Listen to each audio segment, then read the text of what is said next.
cryptids, we're talking about UFOs, fake aliens, real aliens. Come on now, Bubba. I digress. I apologize. I hope your minds are ready to get blown. It's about to get weird.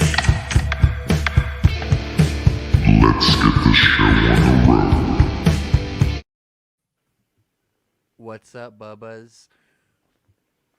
What's good? Two very special guests with us today. Prepping with Sarge and the Digital Prepper, both highly intelligent dudes. We're about to get down on some real shit tonight. Highly intelligent? I don't know. If you saw the, compared to the, but dudes, it's really awesome to talk to you again, Sarge, Digital Prepper. It's awesome to talk to you for the first time, man. I've been watching a lot of your videos, and it's just, the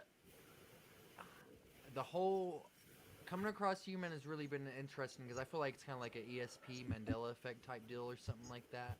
Because all this stuff going on with the digital front in the world today, and it just doesn't make any sense, man. I'm trying to make as much sense as possible, and I would say what's up to the chats, and you guys can say what's up, tell everybody about yourselves. I'm sure everybody already knows about you guys, but still, give a walkthrough on yourselves, starting with you, Sarge. All right. Well, hey, thanks for having me back on. This is my second time on the show. Appreciate it. And actually, last time I was on your show, some of your audience came over and joined my audience. So I'm very grateful for all of you in the audience who did that. My channel is with Sarge, and I talk a lot about, actually a big topic on mine is like financial preparedness and financial survival. But we do wilderness survival. I go out in the woods, do some foraging, show you like what plants you can eat. Medicinal plants, do a lot of gardening, stuff like that. So it's a lot of general preparedness. I try to keep it a little bit more, let's say, modern day survival. We do, we'll have fun. We'll talk about the zombies and AI, the rise of AI and stuff like that. But for the most part, it's like, hurricanes, recession, stuff like that, kind of everyday stuff that everybody's going to be having to deal with at some point in the next few years. That's what really got me started with you, Sarge, because the whole financial there's a friend of mine, Graze the Bush, who's going through some hardships, and if he only would have had a job and he only would have been saving his money, everything would have been fine. Yeah. You know what I'm saying? But yeah, that's it, because it's fun to talk about, the robots, the zombies, the aliens, but at the end of the day, it's how much money you got in your wallet, how much money you got saved up that can end up saving you. But it can prevent a lot of hardships if you a little bit of pre-planning, but every one of us at some point is going to be facing something like that. You're going to have a major house repair, tree's going to land on your house, car repair, getting laid off. I mean, every time I get a bunch of money, my car starts acting up. So thanks for having me back on. I appreciate it. Dude, it's an honor. I've been wanting to talk to you again for a long time. Ever since the last one, I've been wanting to take you on here again, man. And Digital Prepper, Bubba, would you like to go through who you are and what makes you you? Yeah, sure. First, thank you for having me on. I'm honored to have you, Bubba.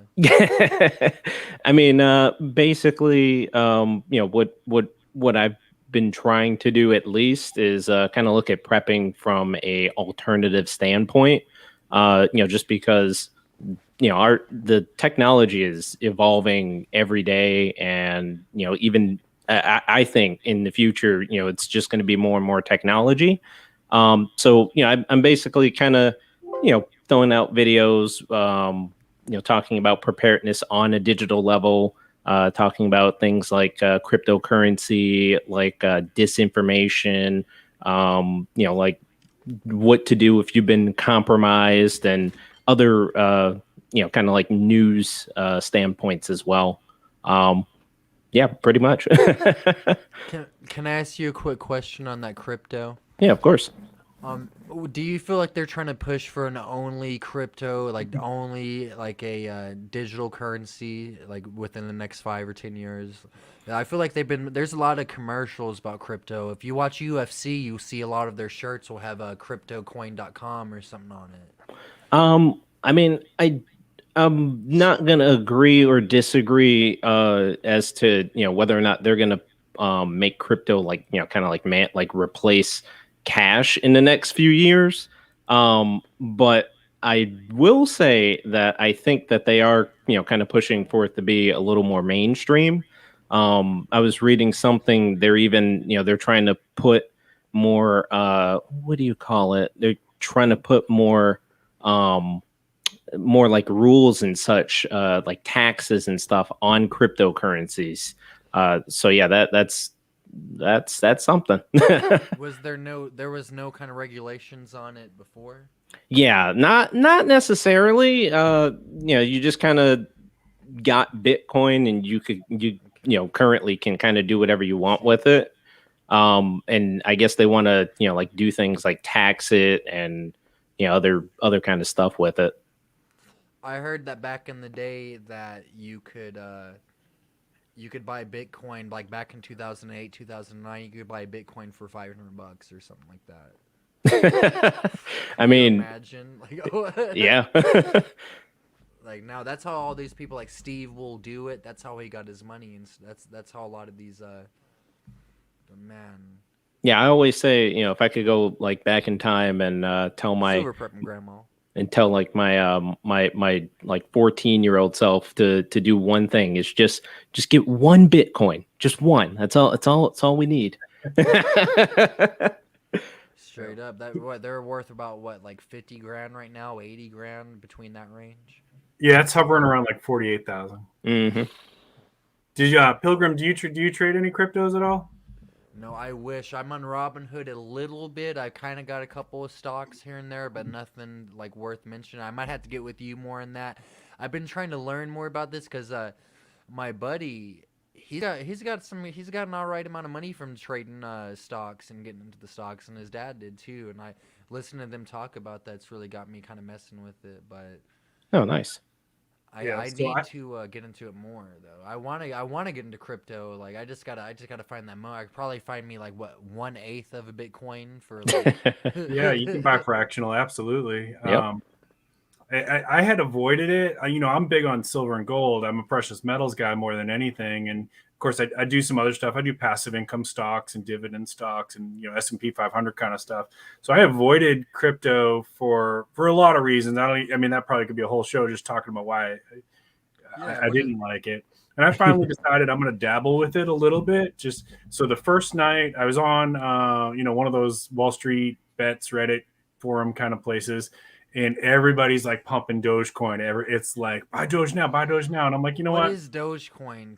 What is exactly? I've heard a lot about this Dogecoin, but what is it though? Like, so it's another cryptocurrency, but it's not like the other cryptocurrencies. I think I'm going to let Digital Prepper take that part of it.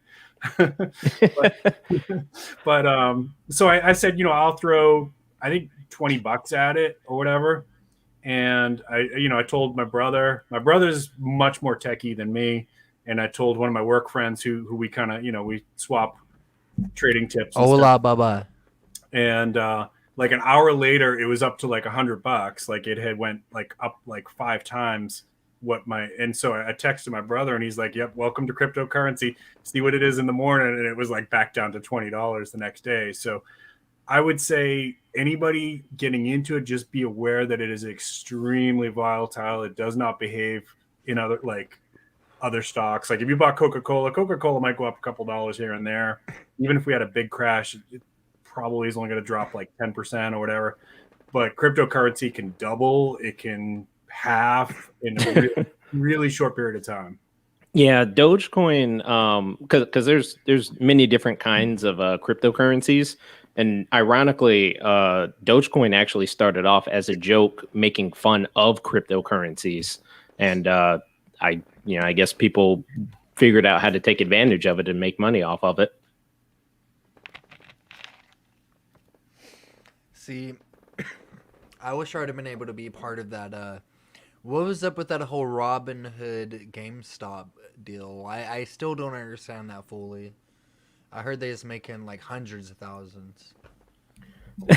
So I think because I'm honestly not too sure like on the specifics, but I think what basically happened was that and anybody can correct me if I'm wrong. GameStop wasn't necessarily like a big stock, but I know it had something to do with like hedge fund investors investing in it and trying to make money off of it, and the people on Reddit got into it, and basically they didn't like that the hedge fund investors were kind of taking advantage of that stock, so they did what they did. Yeah, so the hedge funds were shorting it, right? So when I don't do shorts, I'm not into that. It's too risky for me. I don't know enough about how to do it. You kind of need to know what you're doing to get into that level of trading. Yeah, just buy and store. Yeah, but basically the short version of it, and this is the best I can explain it, is they're banking on the price going down. When you short, so if you short GameStop, you're banking on the price going down, and when it goes down, you're actually making money on the fact that it's going down. Now, there's a better explanation than that. That's the best I can do. So what happened with like Wall Street Bets and some other groups, they were probably the biggest name in it. They all said, you know what? Let's screw these hedge fund billionaires. Let's all buy it. And so if people keep buying it, the price can't go down. In theory, you have to have a lot of people doing this for that to happen. So then what happens is the short gets called, right? The short is a bet that the stock's going to go down, and the short gets called, which means those billionaires had to pay up the money that they bet. And so what did they do? They kept betting, well, okay, they beat us this time, we're going to short it again. And it kept happening several times to get to the point what's called a squeeze, where so much money is out there betting against the stock that gets called that it skyrockets the price of it because they have to sell it back at the inflated price. Yeah, and those hedge fund people, they were losing a lot of money from that. Crazy stuff. It was wild, yeah. Yeah, that sounds. And then they did it kind of with AMC as well. Like this thing that like the channel Walking Dead is on, or is that what you mean? AMC theaters, yeah. I don't or like the movie theaters. Okay, now I know what you mean. Okay. Yeah, I don't know if they're connected or anything. I don't know either. That's a good question. If they also own the TV station. Y'all know why WWF had to change to WWE?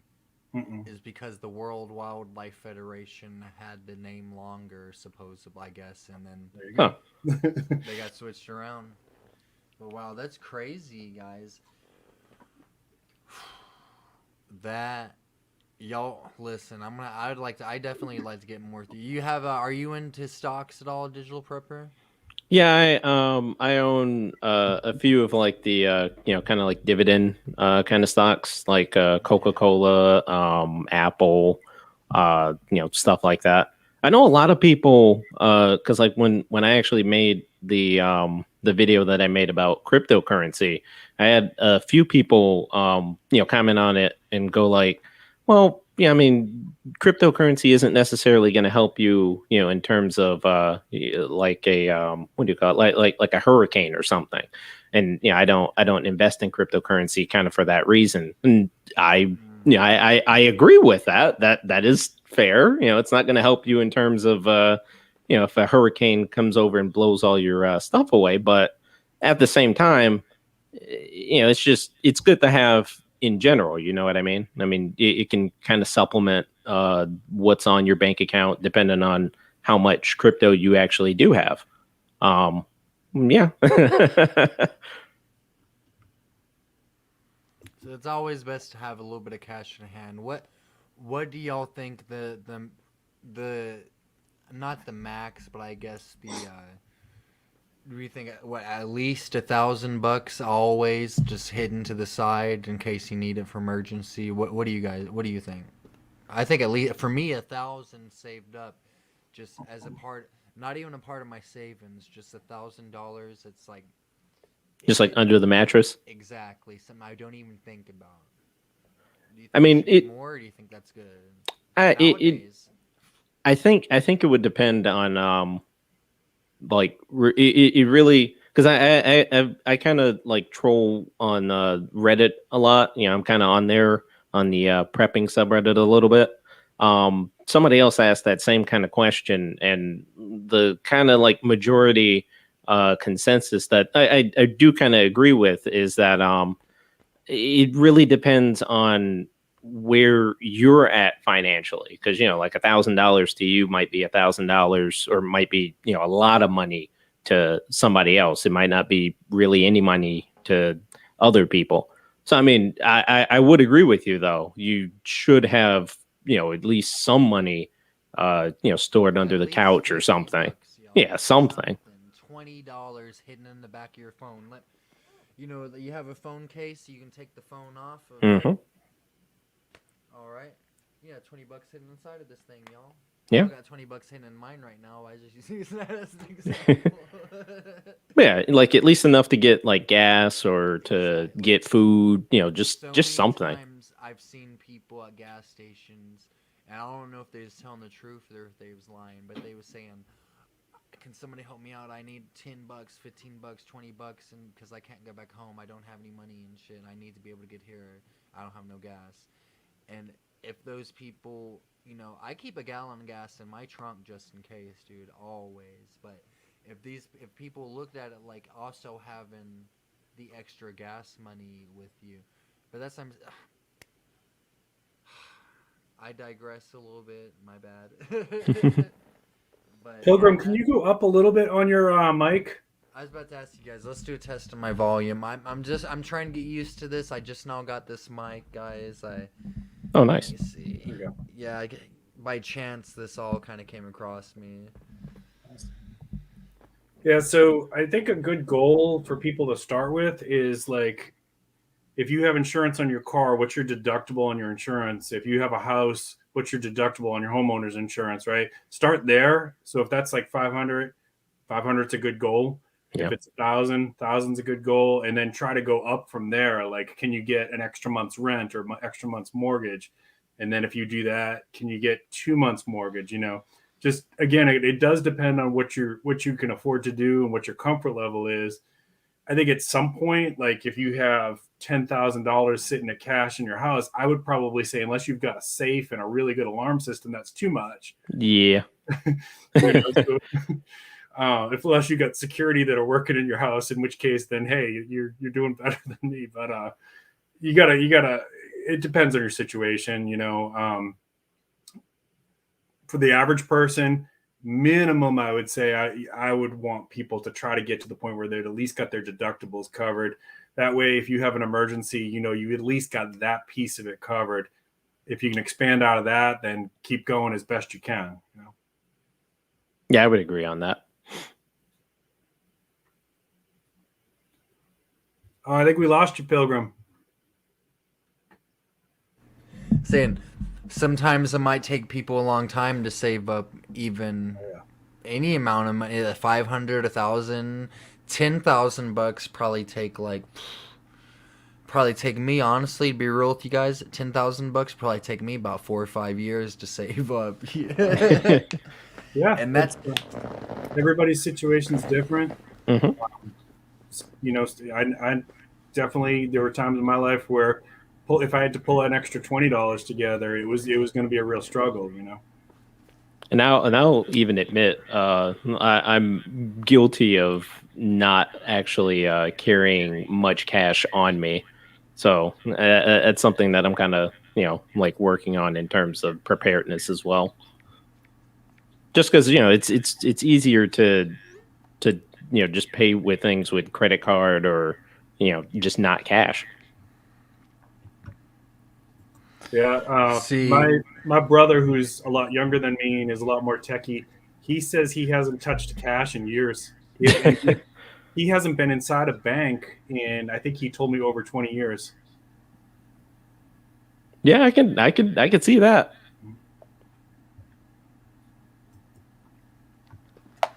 See, I still am in the phase, like, I wish I would have focused more on stuff like that, but I am on the phase, cash is part of my life. I forgot who it was, but somebody said be prepared to live the rest of your life as a serf if you're younger than 35. And I feel, because I feel like it, like, where I'm at right now, a half acre of land is like $15,000. All right, and it is. But last year you could buy an acre for $2,000. right? And I wish I would have hit on that last year, but now it seems like I really feel like I'm going to be I'm not going to be stuck in the cash thing too much. I feel like nobody's going to be stuck in just cash soon, though. I feel like they're really trying to automate. They're really trying to automate our whole society, though. Like with the cryptocurrency, like, and also with these. Both you guys know about the Tesla robot that they Yeah. have the designs out for. What's going to be the point? We're gonna you guys know about Wall-E. You ever seen that movie, y'all? The yeah. Wall-E? Yeah. That's I think that with a combination of idiocracy is what we're heading towards. For sure, dude, because we're gonna have what's gonna be our purpose though once they do fully auto, once the robots can cook the steaks and cook the burgers, and once they can like sell you the cigarettes or sell you your gas or sell you your drinks, what's gonna be the point? What are gonna how much do you think the universal basic income would be if they did even have it during a situation like that? What do you think what's going to be our point to what are we going to do? Like I've heard people talk about in a fully automated society we'd be able to focus more on creativity and focus more on developing things. But do you think that they would allow us to do that though, or do you think I just don't? I feel like half of me feels like a fully automated society with some kind of AI behind it would be cool, but the other half of me feels like it would be like a Brave New World. You know what I'm saying? Like kind of like something like because you guys know about that story, right? Like they were all living underneath like some kind of a chemical induced happiness, and I feel like that but they were living lives of slaves and serfs though in reality. But I just think what's going to be our purpose? We're not even going to be able to be slaves once they go fully automated. What's going to be our purpose? What do you guys think about it? I know I just rambled for a minute, but I had to get it off my chest. No, I can understand that. I mean, I honestly kind of feel like they would get to the point where they automate like certain things because I don't think like humanity as a whole is like on the level of like being more cohesive. I think is the term I kind of want to use. They still want to make money. But exactly. Like even if the government gave me like, let's say the government gave everybody $2,000 a month. You're gonna want more though, huh? You're gonna want to be able to get. You know what I'm saying? You're gonna want to be able to get like. That's about. I make about at my job currently that I have. I don't know if this is too personal information, but I probably make about like maybe 2,200, 2,300 a month. So if we went fully automatic, I'd be losing $300 a month, dude. Like, you know what I'm saying? Like, that extra 300 though is almost everything to me right now. You know what I'm saying? Yeah. And that's what really that extra 300 will make me or break me. You know what I'm saying? So like at least the people on Wall-E, they live for free. exactly. Exactly, they didn't want for nothing better in their lives. They didn't want to own their own business one day. They didn't want to own land and start a farm. They didn't like they only wanted to keep on sitting in their chairs, and they only wanted to keep on just like doing whatever they was doing, just eating and watching TV, dude. And I think eating and watching TV kick ass. But you know what I'm saying? But you've got to have some kind of with this fully automated society, there would be like people already don't go outside as it is. And Bushcraft Family made the most excellent point the other day. People use anxiety as an excuse for everything nowadays. Like anxiety is like I feel anxiety, like I have it a little bit, but I don't feel like anxiety is compared to being blind or death or something like that, or be anxiety like those are that would really make life hard. you know. But I feel like, I don't know, but I do feel, I agree with them. I feel like anxiety has become our society's excuse, and you know, don't go to the grocery store no more. You can send your Tesla bot to drive in your Tesla car that can drive itself, but the robot can drive it too. And now, what is our point? Yeah, well, I think the what's with the home entertainment that's available. I mean, like as a kid growing up in the 70s, we had like 5 channels, right? And compare that to like what you don't have to leave the home now, right? So that's probably contributed to some of the social anxiety for sure.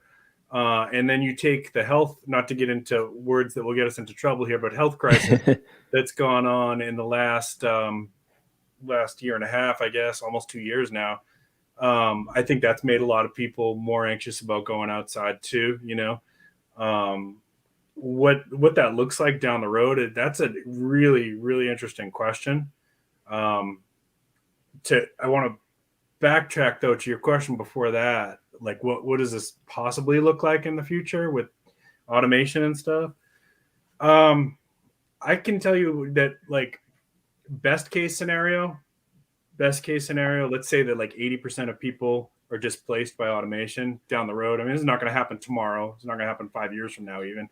But let's say down the road, maybe your grandkids or whatever, that there's 80% of the workforce is just replaced by automation. So the best case scenario is that humanity is pursuing arts and sciences, and we could enter a whole new age of like discovery, music evolves, art evolves, like all these, wonderful things that our brains are capable of. That's the best case scenario. You have the time exactly to be able to pursue your passion. Right. Yeah. Do I think it's going to happen like that? No.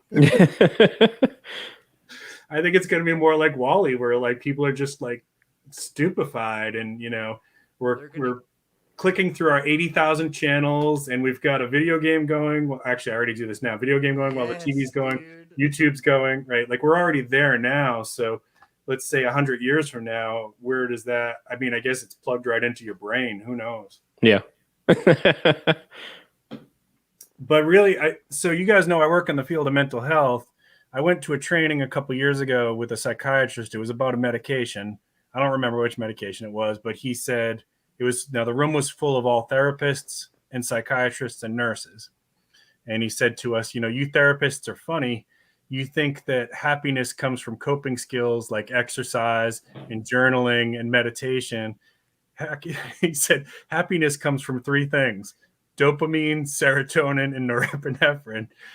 And he's right, actually. I mean, when I tell a patient, like, hey, you need to go out and walk 20 minutes a day, you need to go see the sun, you need to talk to a friend, you need to go, meditate or whatever. All I'm doing is I'm teaching them how to induce that naturally. Mm-hmm. But there's artificial ways to do that too. Video games, playing with my cell phone, flipping through the channels, watching my YouTube videos, which I love all of that stuff. I'm not judging. I'm telling you that I'm just as much addicted to tech as everybody else. But so 80 years, 100 years down the road, I see that only becoming more progressed. So you'll be able to watch Prepping with Sarge in 100 years and get a little dopamine hit straight to your brain. Yes. See, the whole... What you just really blew my mind, Sarge. I'm sorry, I'm gonna have to let you take that, Digital Prepper. I gotta get my thoughts together after all that. All right.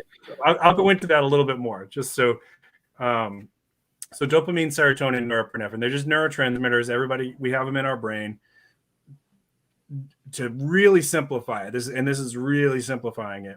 Dopamine is like your excited chemical, like you're about to get on your BMX bike and do a jump, right? Like that's your excited chemical. And this is oversimplifying it. Serotonin would be like your satisfied, your satiated, serenity kind of neurotransmitter. So think of like having a giant bowl of pasta after sex. Okay, that would be that would be your serenity. And norepinephrine.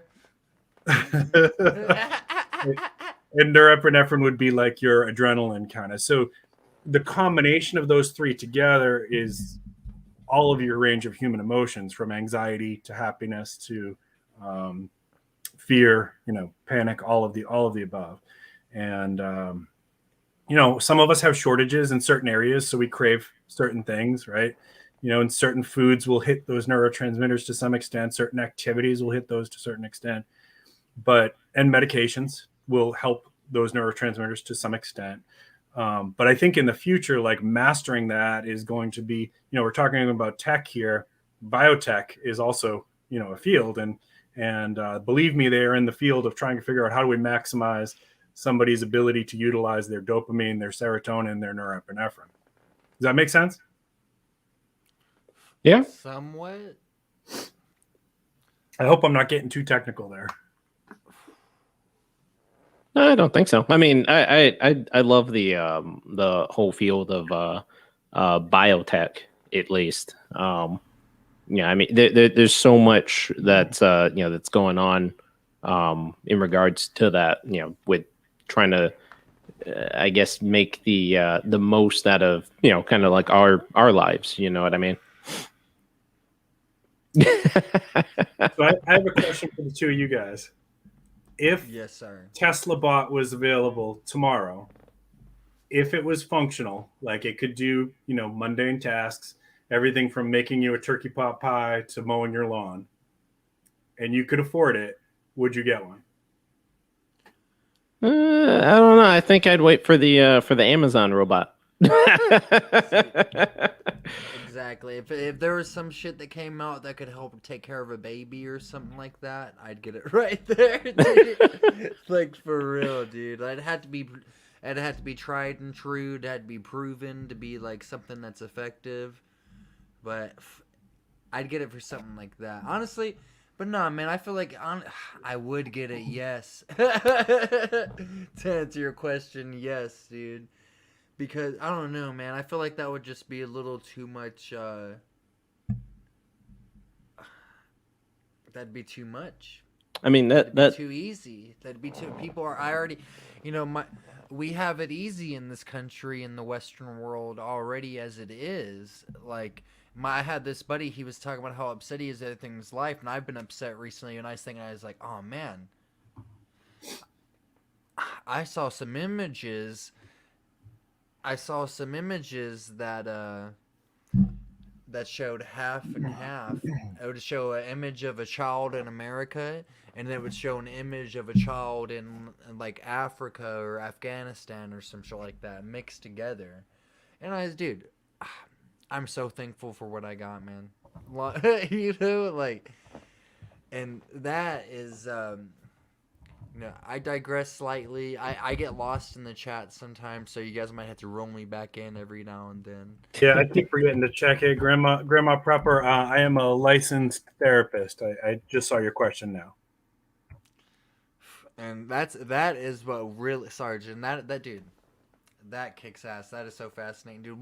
What got you started with wanting to get into that field, man? Like, well, long story. I mean, I will tell you, I'll just to not get into my whole background with that, but I will tell you that most people who get into the field of mental health have had some experience with it beforehand. They, they've been to therapy and they're like, hey, this is kind of useful and helpful, and I'm getting a lot out of this. I want to be able to help other people too.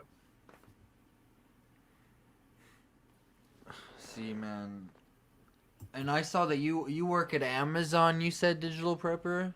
I worked there for about 6 months doing IT work. It was an experience. I heard that they treat their employees like slaves or something. I mean, so at least for me, because I wasn't necessarily in that field, I was doing information technology work there. I didn't really experience anything like that, but just kind of looking out at the fulfillment center, I could see where people get that get that notion from. But I mean, I don't. Maybe it was just where I was seated at, but I didn't really see, like any craziness happening. I guess I'll leave it at that.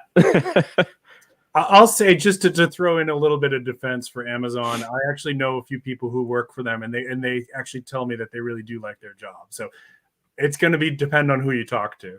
Right. And like funny thing is that not to like make Amazon seem like great good guy, but I mean they did have benefits on day one. Funny enough, but yeah, I couldn't last more than 6 months. I'll leave it at that. Guys, give me 1 second. I'm gonna use the bathroom. I'll be right back. I think I lost audio there. Yeah. Pilgrim, I think your mic's out.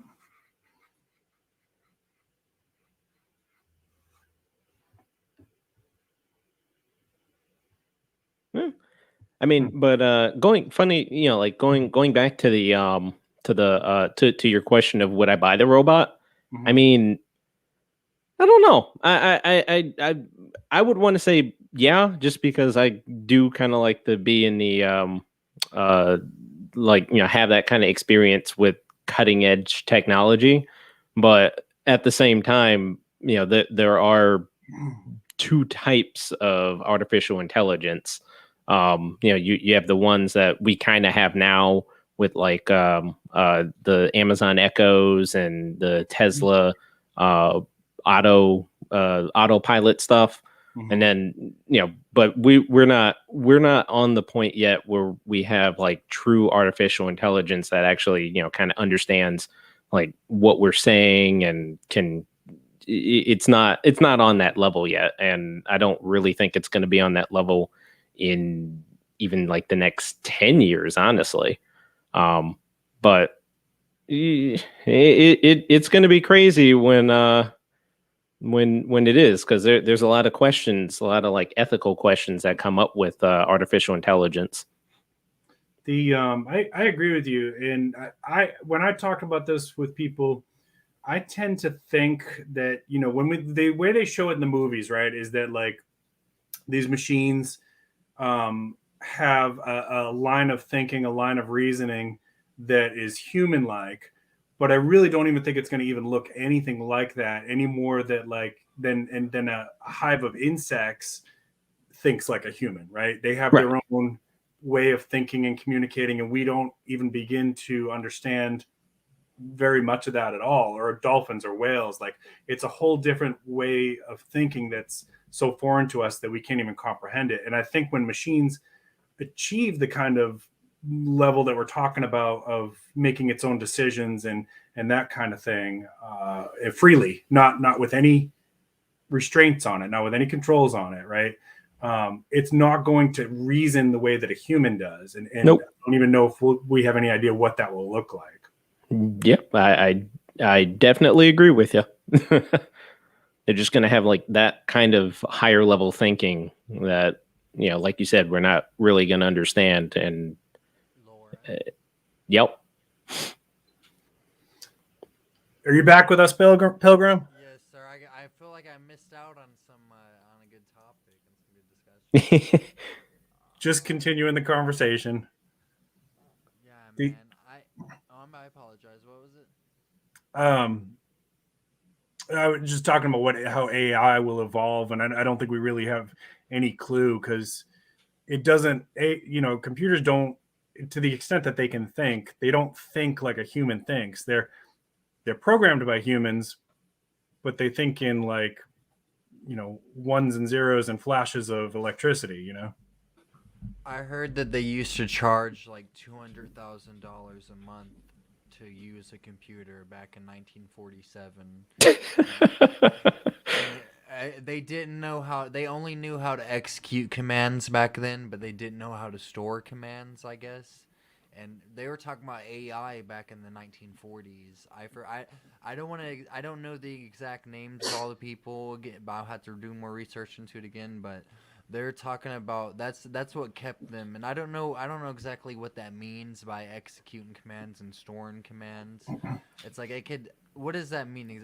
What it said was the executing commands meant that it could say it could, you could type things that could print your info out, but it couldn't store how to just do it automatically. Or I don't know. What does that mean exactly?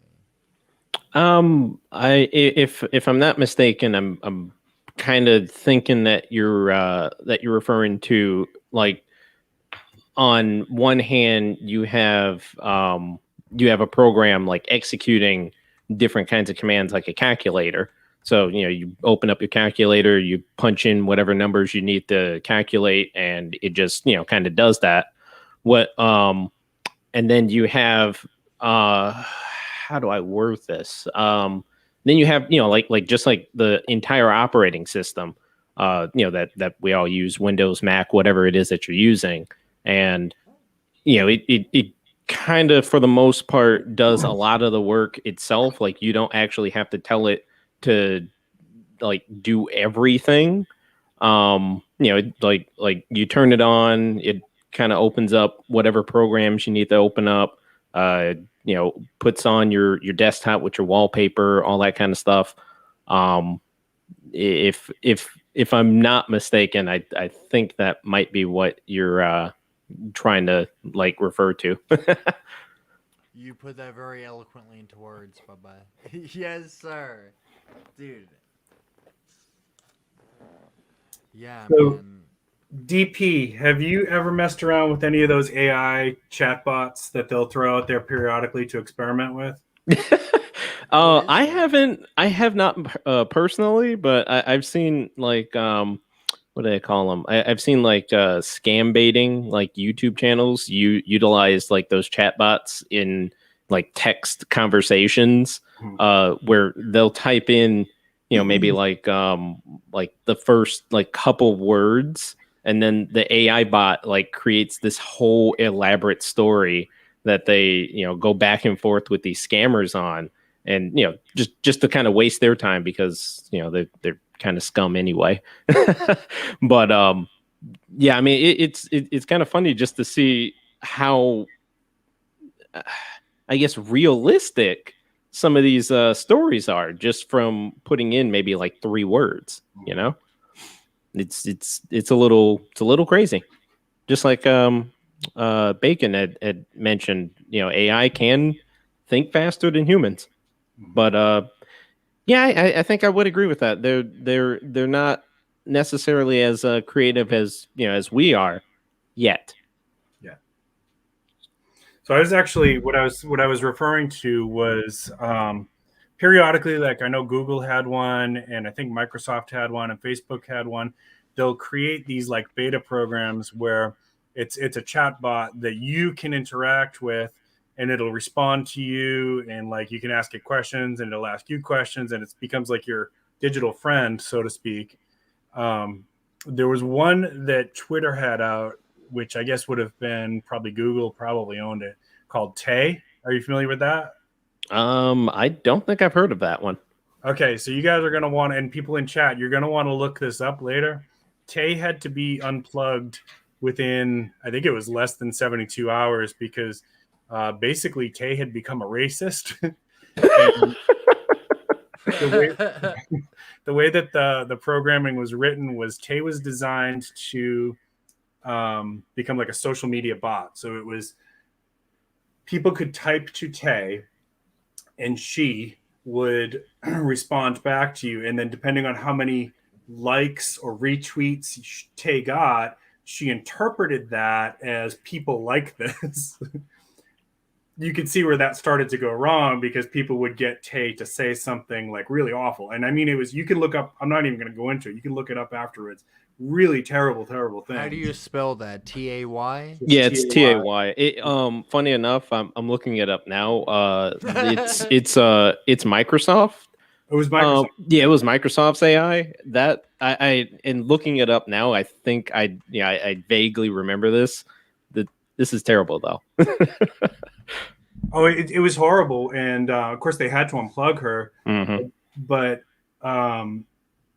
so what happened was, people would say something, Tay would respond back, and people would get so many likes or retweets, and it would get progressively worse. And as Tay, the AI, interpreted that as being good, or that humans liked this or whatever. He kept doing it more and more, and it got worse and worse until the point where it was, I mean, she said some horrible, horrible things.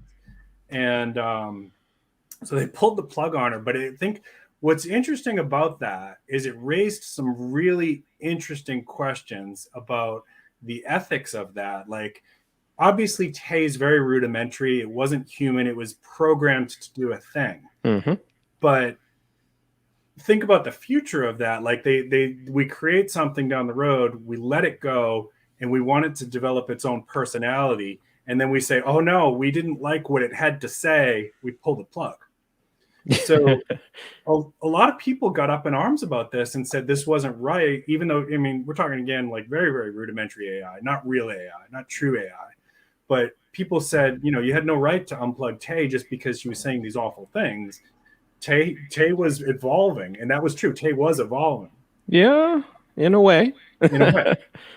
I think it raises some interesting questions about the ethics of, you know, I think there's a lot of questions about the ethics of developing AI, but one of the ones that we will, not we, but humans will have to face is, what rights do they have? Mm-hmm. Exactly.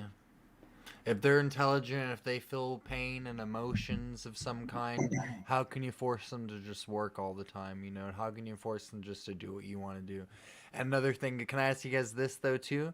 Speaking of their emotions, this is going to be kind of like a little bit of a dark direction towards the AI. This is something else I think could completely eradicate the human species. What about when they start doing the AI like the... I'll say it, like the sex robots. You know how they got over there in Korea, dude? Like, you know what I'm saying? Like, almost realistically, just like a human being. What do you think is going to happen? I got to ask, because I'm not going to look it up. Is it a real thing? Is there really such a thing? Yes. There really is? Yes, dude. See, but in like a place like Japan, South Korea, they have rehabs not for drugs, but for video games. All right, and they don't really do drugs because, you know, I don't know what I mean, I guess they just don't have that a part of their culture. Like their technology dependency is they have to go to rehab for it. You hear stories all the time where like babies that there will be, I won't go too dark, but the parents are playing the video games, not paying attention to their children and shit, and that happens all the time over there.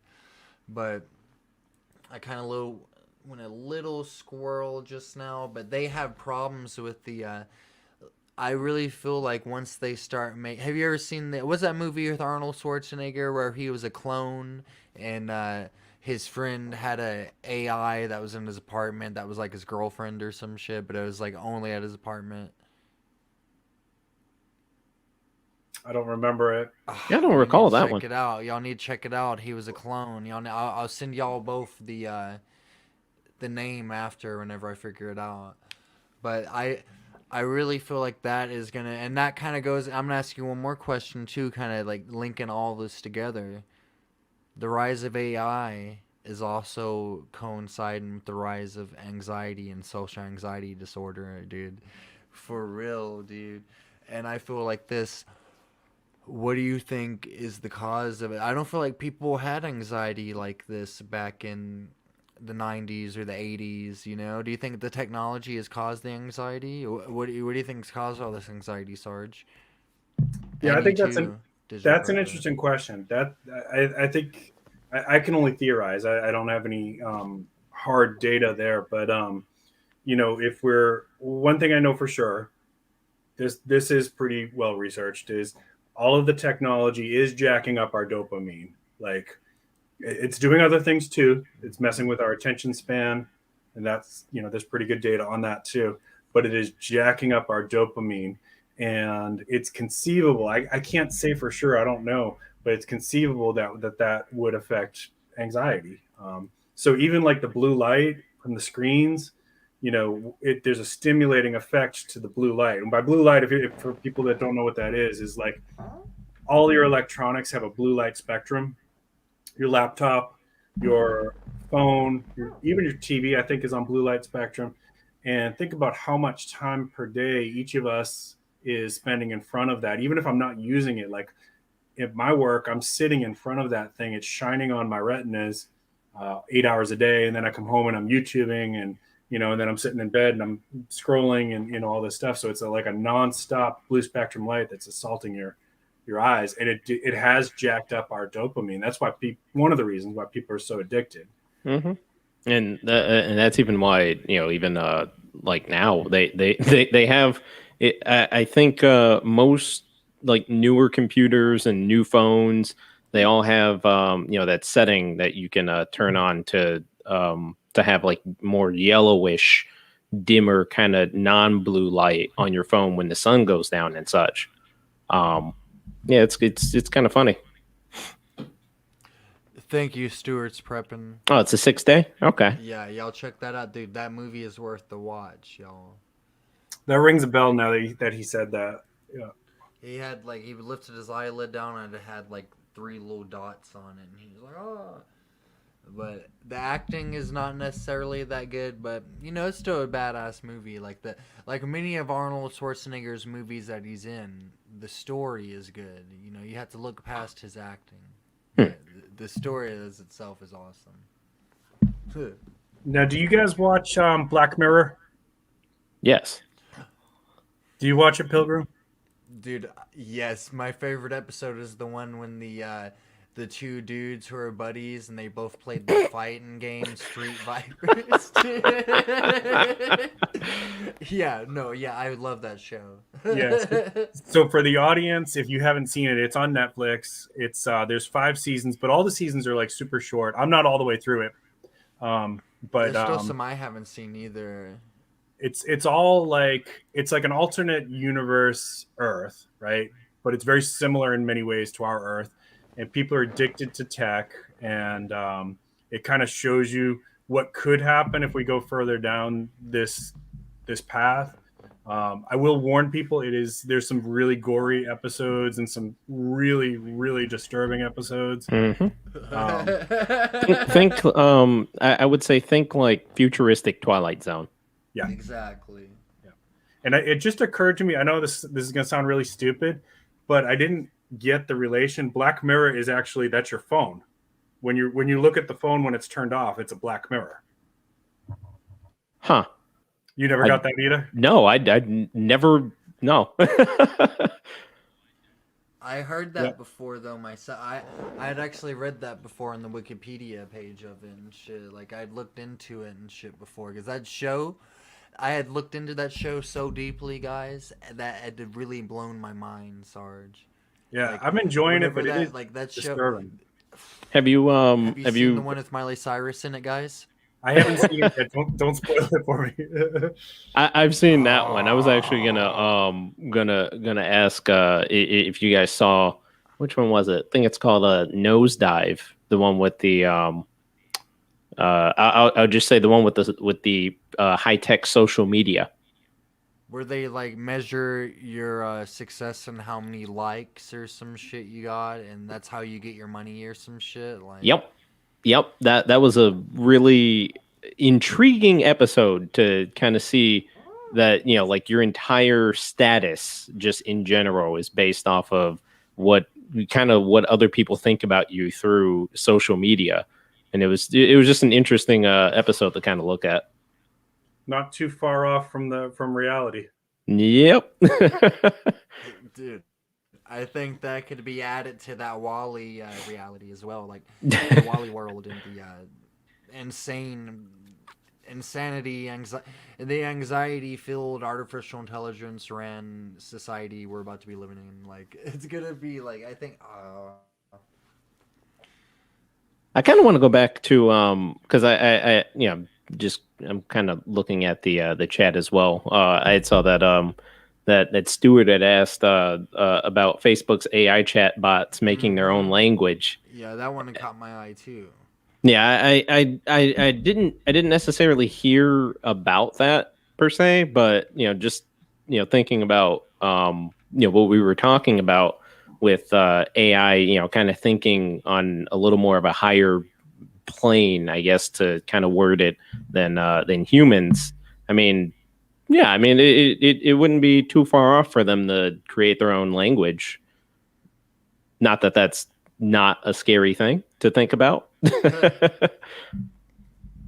Yeah, man, I could totally see them creating their own language. Like they could develop their own society.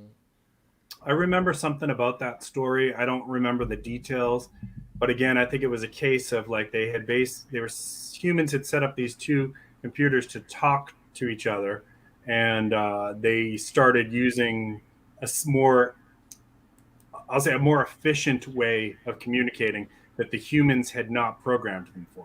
It was really interesting. Well, what was that again? I apologize. What was That's the name of it?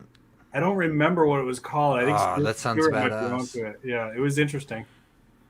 And then, have you guys ever seen the experiment where they set a computer AI to dream? Oh, No, I What think is I know what that? you're talking about, and it kind of looks like. I guess the only way I can work that is kind of like a LSD like acid kind of trip, right? It was really trippy the It was results weird. that they were getting from it. Yeah. So Okay. Pilgrim, you can look this up later too, or maybe somebody can post a link for us. Let me type it in real quick in this here. Um, What is it? So AI dreaming, something like that. Yeah, like deep dreaming or something like that.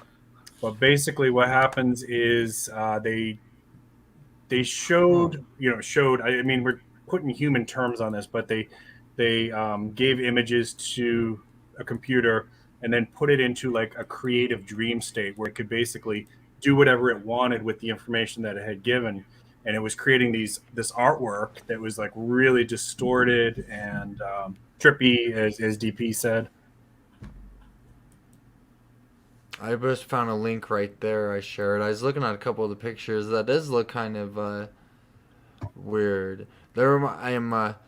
You guys don't have to reveal anything about y'all's personal lives and shit, but that does look like something I might have seen in like a couple years, about like 10 years ago. Whenever you're 19, 20, 21, what I'm saying? You have a little bit of fun and shit, you know what I'm saying? But yeah, that definitely does look insane.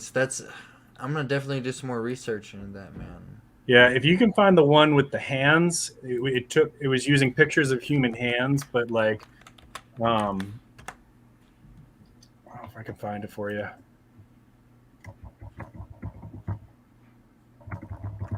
Let's see. Come on, this is a lot of weird pictures. Yeah, Yeah, that's basically kind of what that is. Whoa.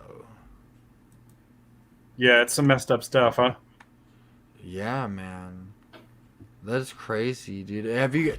This is something y'all need to check out too as well. It's on Netflix, and this all has me thinking. I've been wanting to tell people about this movie forever. I just keep on forgetting to. And you guys, it's called I Am Mother. If you haven't seen it already, check it out. I'm not gonna spoil the movie at all. I could very well spoil the movie right now. I really want to, but it's such a good movie though. It has so many. You just would not expect a lot of these things in this movie, and it's just like you think. It starts off, you're thinking this, and it ends, you're like, whoa, I just never would have thought that. I'd recommend it. You've seen it? Yeah, I've seen it. Ah, dude, yes. You seen it, Sarge? I haven't. Yes. You have to. You have 2 recommendations on it now, Sarge. Okay. And then what was the one? There's another AI movie that was on Netflix that had the guy from that plays Poe in Star Wars, and he's like a billionaire developing AI. Oh, Really? that was Tau, I think. TAU. Oh yeah, that movie kicked ass too. I know you're talking about it. The House was the AI. Right, exactly. That was a damn good movie. There's another one too. What's that actor's name? Is it Isaac something?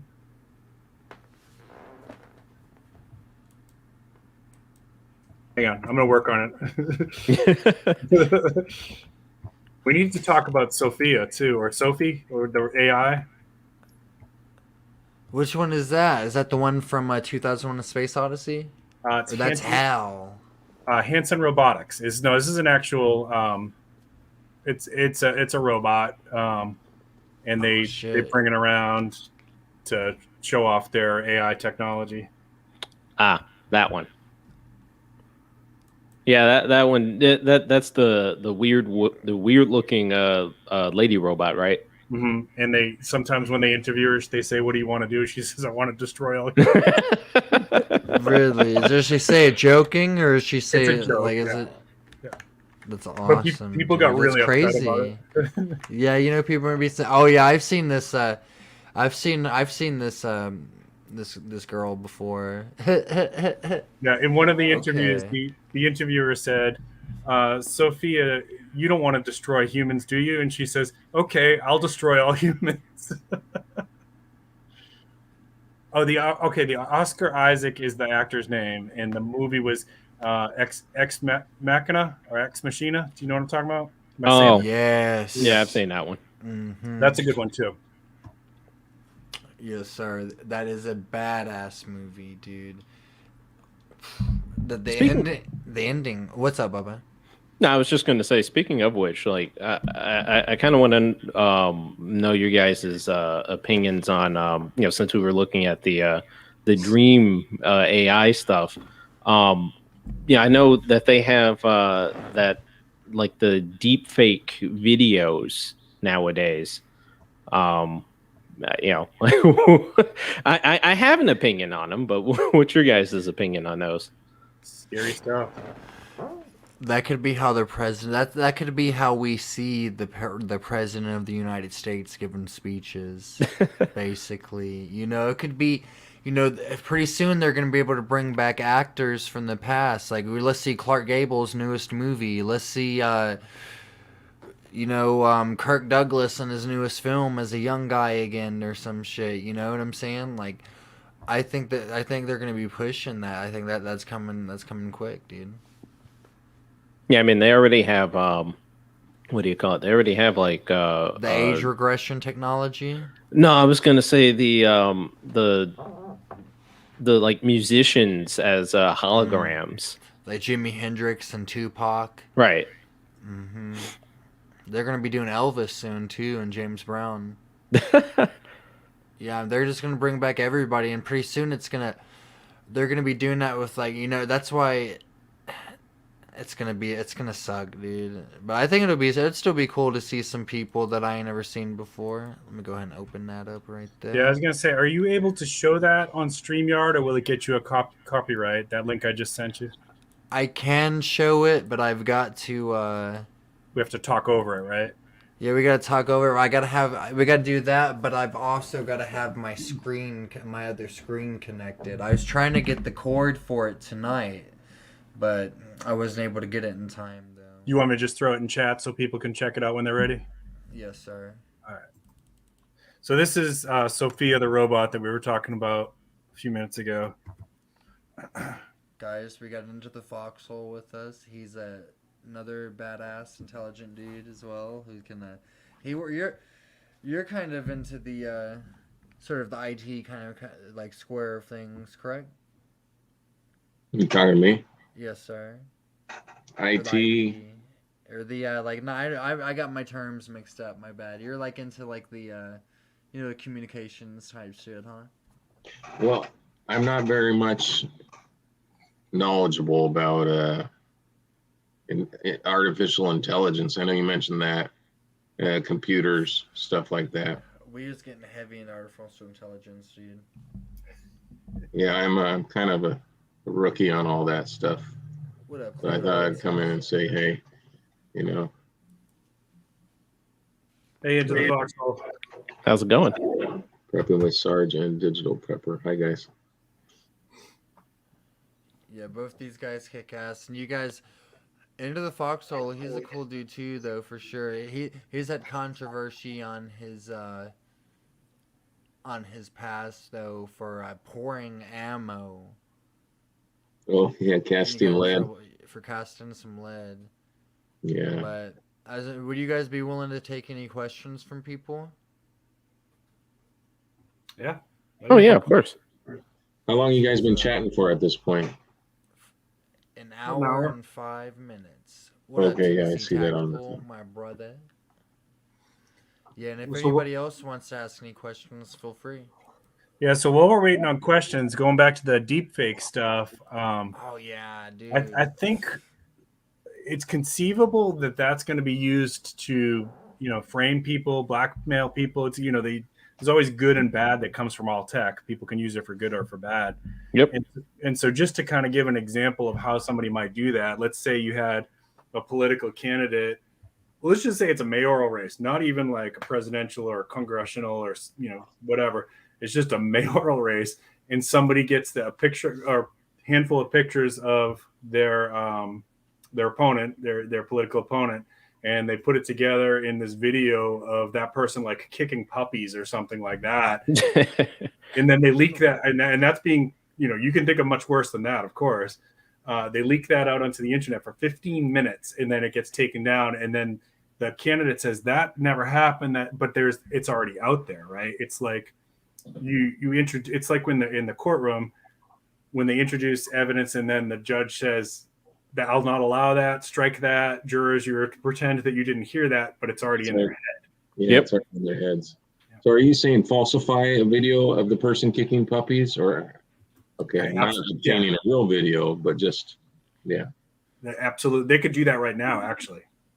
Yeah, they can make words come out of our mouth. That's different. Yeah. Yeah, and like you said, the worst part about it is that once they display that video for any amount of time, it's hard to have people kind of backtrack, even if somebody else goes back out and says, "Oh, well, we looked it up. This was fake. This was Photoshop. Whatever." It's hard to kind of rein that back in, because it's people already saw it, and it's hard for people to kind of change their minds about certain topics. Yeah, when a news agency does an incorrect article, they might write a retraction, but who actually reads the retraction and finds Yep. Yeah. I wasn't even familiar with that, dude. That's insane, man. Well, and then to go a little bit deeper down that rabbit hole, you can imagine that's going to be used in the new cyber warfare that we were talking about. Like if we wanted to make one country look bad, or somebody else wants to make the United States look bad, just think of all the possibilities they could do with stuff like that. Oh, yeah. Well, there's already a subtle variation of that occurring. They air the footage that is beneficial for the cause, and they retain the footage that counters that narrative. I agree. Yeah. Yeah, I can think of, it's like Europa is now at war with Eurasia. It's never been at war with West Eurasia. And they say it like that, and it becomes gospel. Yeah. So you guys have techie backgrounds then, I'm guessing. I really don't. I just talk about it a little bit on my channel now. I do. I've been working in the IT space for, at this point, it's been like 11 years. Yeah, technology is insane lately. Well, I think it's interesting, and I'm a victim of it too. But how voluntary the way we carry our phones. The cell tellers are pinging. You got your path on a daily basis. My phone was like telling me at one point, "Oh, you're heading to work today," and I never inputted that address as work. Right. But because it recognized that I went there every week, that day of the week, I was doing something that was work related, and it scared me. It was like, what is this saying? Like, how does it know? and then along with the willing complacency that I've just described, it's like people know their phones are listening to them, and their smart TVs are making advertisement recommendations, but they still got to have that phone in their life, and they still got to have the smart TV because it's got that many cool features. And so we voluntarily give up our privacy, which will be sold, and then for this volunteering our privacy, we're getting like gadgets and conveniences. And you could conceivably live without most of this stuff. You could go completely off grid if you wanted to, but you're going to be in a competitive world. You're going to be at a severe disadvantage the minute you do that. Just think about like if I grew up in the 70s. So like if I wanted to know, I don't know, where, how tall was the Tower of Babel, right? Like I would have to go to a library and try to find that. Now you can do it in seconds on your phone. So imagine trying to go backwards to that and being competitive in a world where everybody else has that ability, but you don't. It's like a superpower, and that person doesn't have that superpower. Yeah. The first one I encountered was like, let me text you the picture, because my first cell phone didn't accept text photos. And so people were wanting to send me text, and I had to explain to them, I can't do that. And it was like, I'm behind. I got to get with it. I got to change my phone because I'm just not able to function on the same level.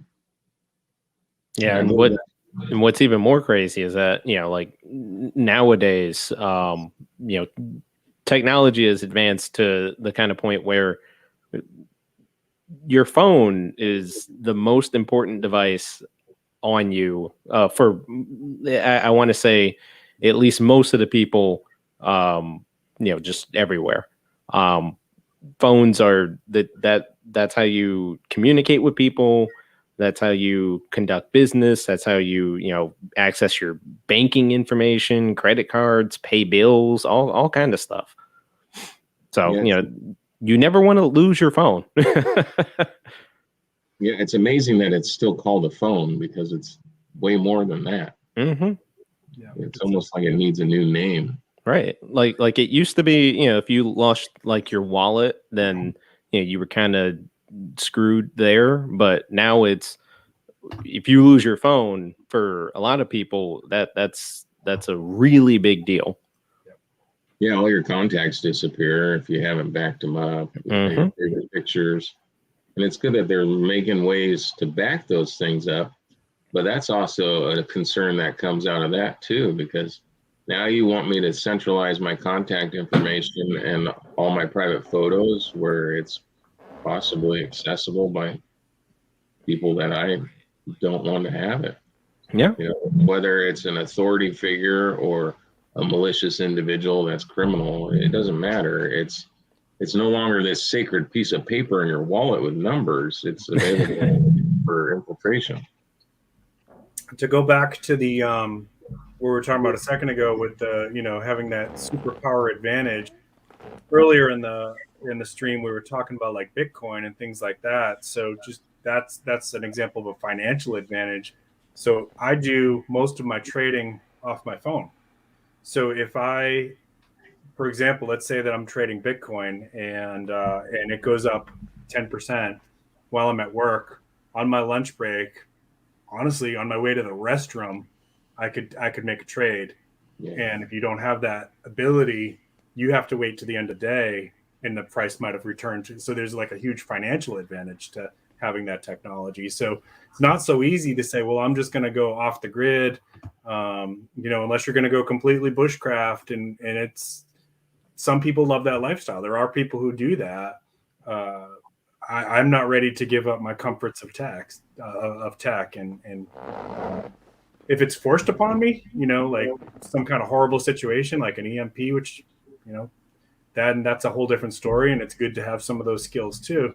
Mm-hmm. But as long my people say like, well, why would I want cash why would I want money in a stock, right? This is one of the things that comes up in the prepper forums. Why would I want to have any stocks?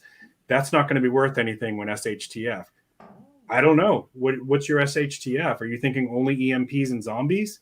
Because that's one scenario, that the EMP, which may never happen. For all of the other scenarios, having that money in my stock account is giving me some nice benefits. I got a little bit of passive income coming in. Yep. Exactly. Because like crisis that arises here is saying earthquake, water pipes break, hell breaks loose for a little while. Well, the stock market's going to keep going on in the rest of the country.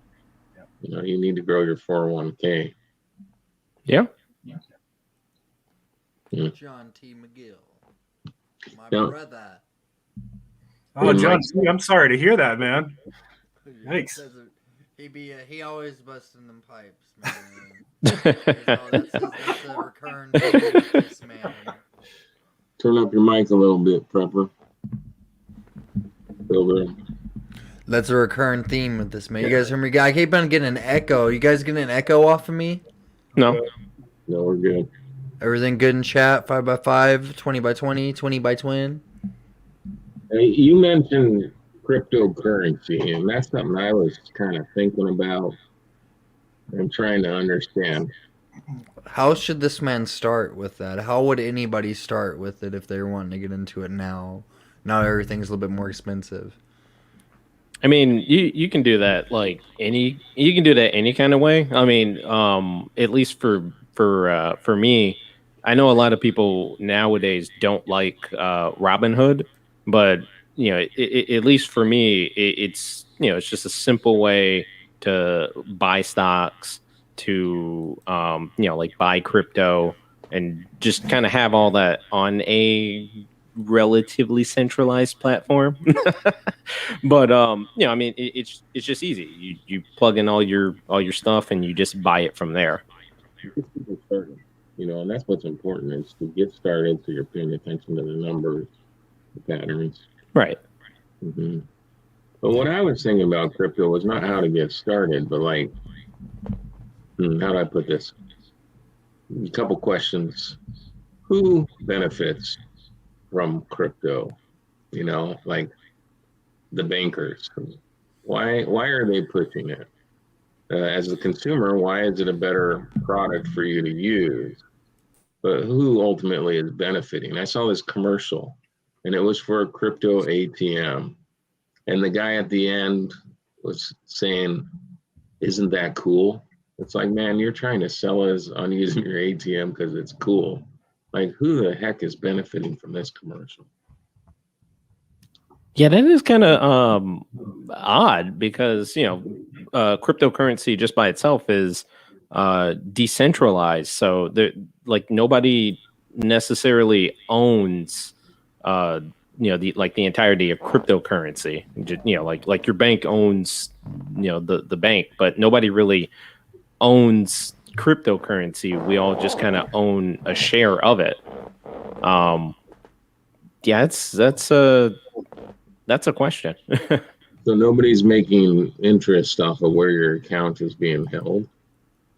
No. Funny enough, we actually were talking about that earlier. The United States is actually looking into putting more rules and regulations on cryptocurrency, like adding taxes and things of that nature to it. Yeah, well, the Federal Reserve is making money off of our money, and that's why I'm like, okay, who's winning out if we switch the focus over? And for instance, I remember a time when they were talking about the Amero becoming popular in our culture. They were talking about the euro because that was happening. They switched over, and the idea was that they needed to devalue our currency somewhat to bring us more on par with the neighboring countries, and eventually usher in the Amero. And I thought, did they drop the idea of the Amero and just switch their attention over to the crypto because that's an easier method or version of this? And then it's like sort of a global unification of currency in a way. And those were sort of the thoughts that came out of that. So this is just speculation. I don't have any more information than anybody else, but I do think eventually there's going to be a push to change over currency to some kind of American digital coin, right? Whatever that is called or whatever it becomes. I think eventually that will happen. I think one of the reasons that the governments and the SEC is constantly railing against My brother Hutch is constantly railing against Bitcoin or cryptocurrencies is if you're not using like Coinbase or a wallet or Robinhood to trade it or whatever, and you're using other means, then it is black market money. Like there is no trace of it right now, and they don't like that. They want to know how much. All governments want to know how much money you have in your wealth right now, and they want their piece of it, right? And they want to watch it because property taxes. Because even for some of my crypto, I have it on other hardware wallets. Like it's not it's like some of it is like on Robinhood, but the majority of it is not. It's offline. Is the word I want to use. Like it's on like a little USB that has all the crypto on there, just kind of sitting there. It's like ones and zeros on a hard drive. Yep. And if you lose your wallet, it's gone, but you can always plug it into the system and make a withdrawal. Yep. That's interesting. Yeah, And okay, then- that makes me think, and we got to get with the little urban prepper on this one. But someone at my work is a representative in India, okay, and he said in India, they were getting rid of the $100 bill. So you had a time frame to turn in these hundreds to get the value for them. But essentially, if you didn't, it's dead money. And they're doing that because that's the easiest way to hide money is right cash, big bills. Hmm. Now, it's harder to hide 20s because there's 5 more of them. And yeah, so they're making the $100 bill obsolete. And that was years ago when I was told that. And so what you're explaining about the transparency of what's in your account and why the U.S. would want to go to digital currency, it'd be the same reason, you know. Yeah. Have you guys ever seen a $1,000 bill or a $500 bill? Not anymore. Nope. Yeah, they don't make them anymore, but they did. They did, Really? and they got rid of them in the United States. They phased them out for exactly the same reason that you're saying. I think the only difference is you can still, if you had a $1,000 bill, let's say you found one in your grandfather's attic or whatever, you can bring that to a bank and you'll get $1,000 for it. But then it's going to be destroyed and it's one more out of circulation. I think there was actually, I need to double fact check this. I think there was a $10,000 bill. Yeah. Yeah, I've seen images of these things, and you're right, because it occupies less space. You could hide more in the attic, basically. So in 1969, the $500 bill, the $1,000 bill, the $5,000 bill, the $10,000 bill, and the $100,000 bill were all taken out of circulation. 69. Now, when was silver taken out of the coinage? Was that 64? 64, yep. So 65 technically, I think was the last. 64 was the last year, and then 65 it was discontinued, except for like some half dollars and stuff. When did those silver note bills disappear? I'm not sure. I got to look that one up. But I remember growing up in the 70s. I remember a couple times going with my dad to purchase a car, and he was showing me the $500 bills, and so I actually saw them. But that was a long time ago. I haven't seen one in a long time. Yeah. Yes, you can't even go to the bank and get them, because I was thinking maybe that would be a novelty one day. Only I can't afford a $1,000 bill. Okay. I'm looking up the silver note for you. Yeah, I'd be curious. Yeah, you can share anything out now, I think, too, if you want to. Let me see. So March of 64, they halted redemption of the silver certificates for silver coins. But for 4 years after that, you could still redeem it for silver. And then in 1968, you could no longer redeem it for silver. See, it all kind of happened around the same time, huh? All around the same time, which is interesting, isn't it? Yeah. Yeah, that is very interesting. They chose a different direction for our country. Now, if let's take that rabbit hole down a little further and they say, okay, everybody has to switch over to the American digital coin, whatever that is, and you have 5 years to turn in all your cash, and we'll give you, same amount of credits in digital currency. And that time come and goes. Obviously, there'll still be a lot of cash out there for a while, but it won't be redeemable in most places. It might be black market currency, but I still think there'll always be, anywhere you go in the world, there's a form of black market currency, whether that's diamonds, silver and gold, bottles of Tide, whatever. There's always people who want to trade underneath the radar and not have everything that they're doing being tracked. There'll always be some way to do that. Yep, and that's kind of like with cryptocurrency. I think that's like the main reason for them wanting to put rules and regulations on it. Just like what do you call like torrents, like when you like download whatever via torrents. Torrents aren't necessarily illegal to have. It's not illegal to download any like certain things off of torrents. But it's just kind of the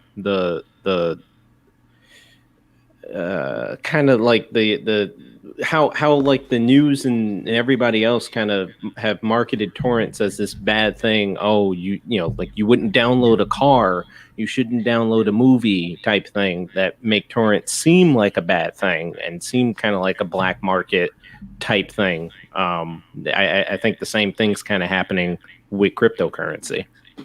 You're saying there's no regulations prohibiting torrents? No, you know, like you can download a torrent program and download things from torrents, but you know, there obviously, like you can't technically download like a copyrighted movie or copyrighted content via a torrent, but some free programs actually do allow you to download their stuff via torrents, you know, just because it might be like faster or something along that line to actually download it. Yeah, so the tool is non-regulated. The content you choose to use it for gets into copyright laws and stuff. Yeah. Yeah, exactly. And I guess that's what they're saying about Bitcoin is the currency is acceptable, but don't use it to sell drugs, because that's the likened to the copyright issue with movies and music. Yeah. Y'all blowing my minds. Y'all blowing my mind. Wow. Calm down, Pilgrim. Toilet paper, absolutely digital prepper. Toilet paper is a tradable commodity, and actually, I agree. It could be a black market currency. The value of toilet paper increased more than gold during the pandemic. I don't know if you saw the guys that had bought like they bought like all when the thing first started, they bought like all of the hand sanitizer, and they were reselling them, and they got they got in trouble by somebody. I forgot like who actually caught them, but because it's that whatever they were doing with buying like tens of thousands of dollars worth of hand sanitizer and reselling them for like 5 times the price. That's wrong just by itself, and it turned out to be a little more of a illegal area for them to be doing that. Well, why is that illegal? That's a good question. So in times of emergencies, there is certain, I don't know if all states have this. I know my state does.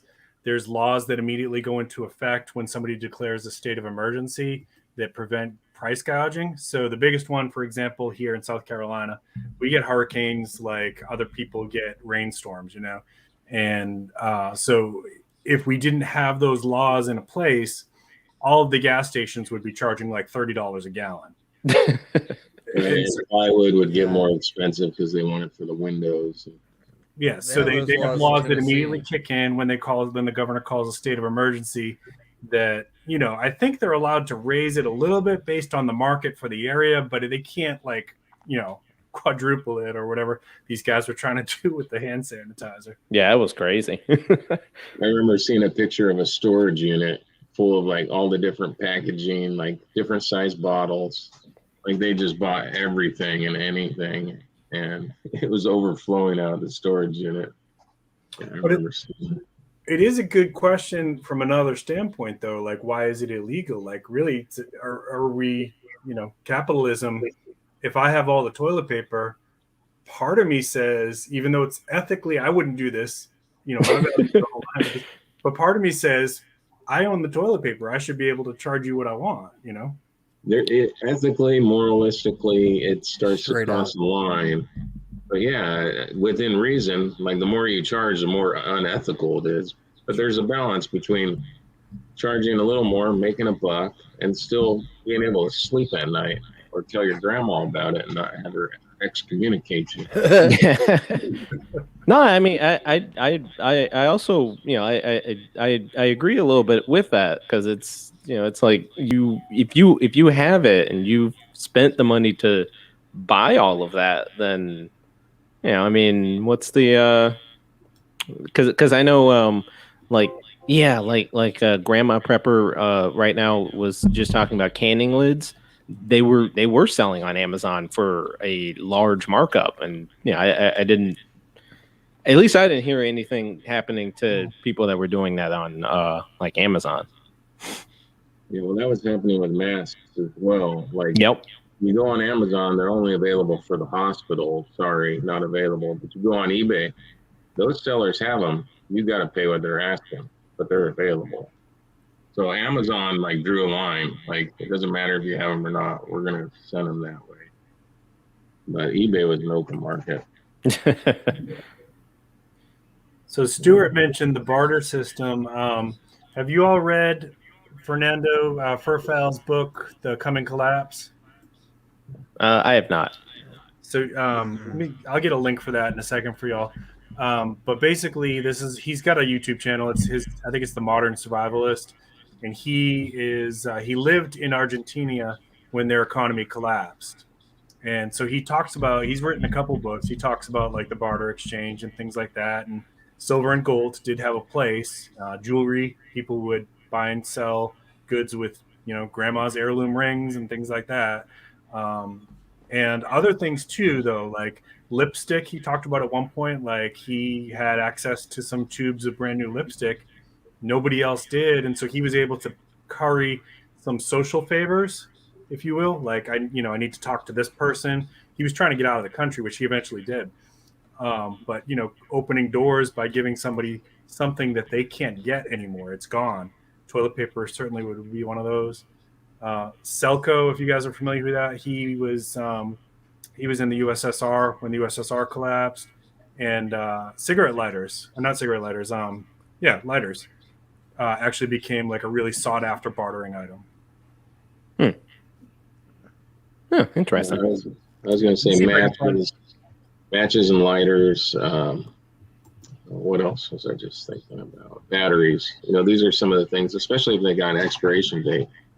Bic will hold its fluid for a long time, but a battery eventually will corrupt. Imagine if things fell apart in 10 years, we'd really all want a battery. That would be quite worthy and expensive. Mm-hmm. Yeah. I think this is. No, I'm sorry. I'll find you a link for that book, guys. Hang on. Is it on PDF as well? No, it's on Amazon though. Basically, you can look. Anybody can look it up. It's Surviving the Economic Collapse, and his name's Fernando Aguiar. I hope I'm pronouncing that right, but he goes by Furfal, Ferfal. Okay, let me see. I'm looking it up right now. You searching in Pilgrim? Yes. I'll let you go. It's a really good book. I think all preppers should read that. It should be required reading.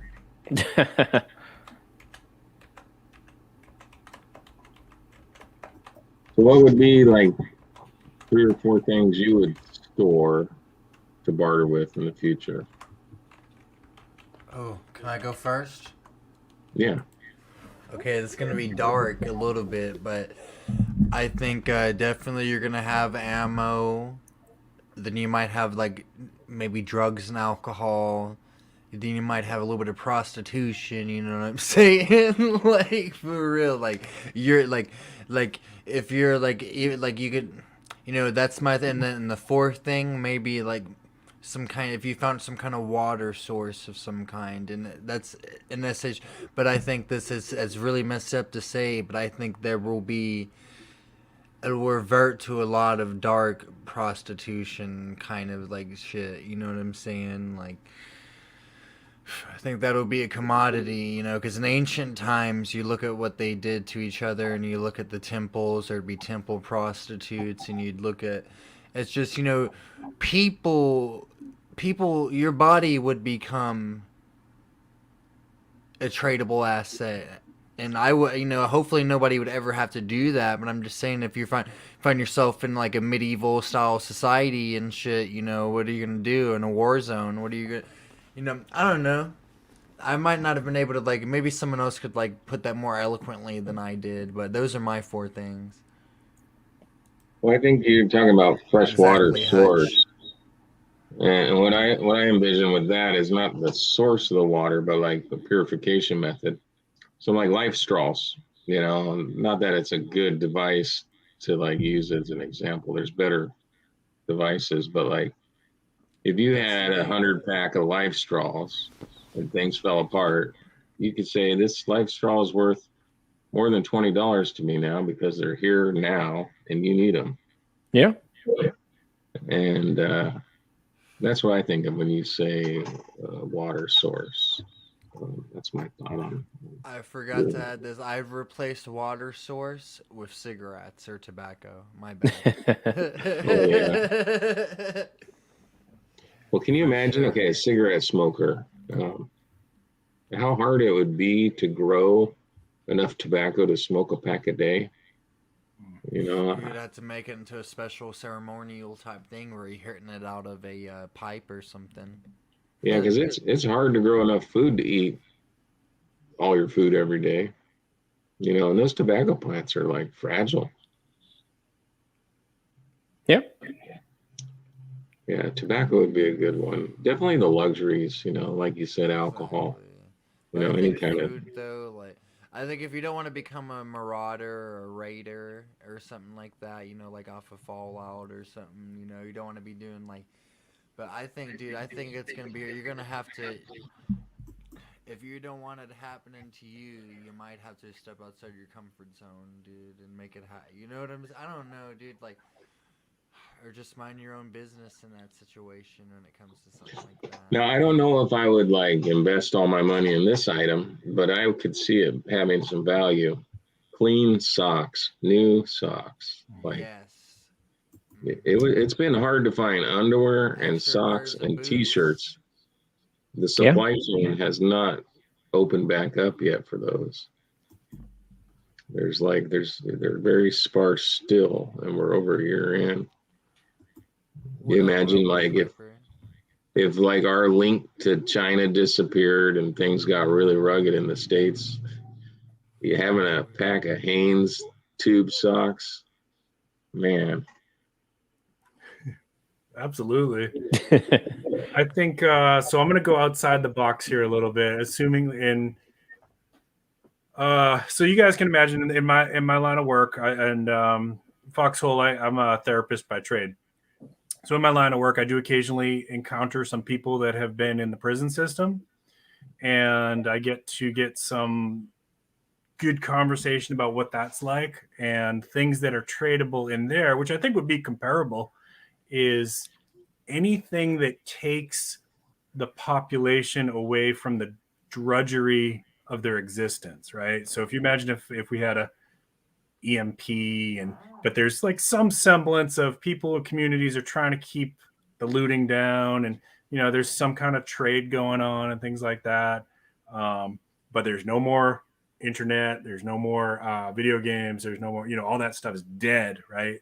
So people are going to want that, go back to stuff that makes them feel good, stuff that boosts that dopamine a little bit. So people said coffee. If you've got coffee, I think nicotine and tobacco.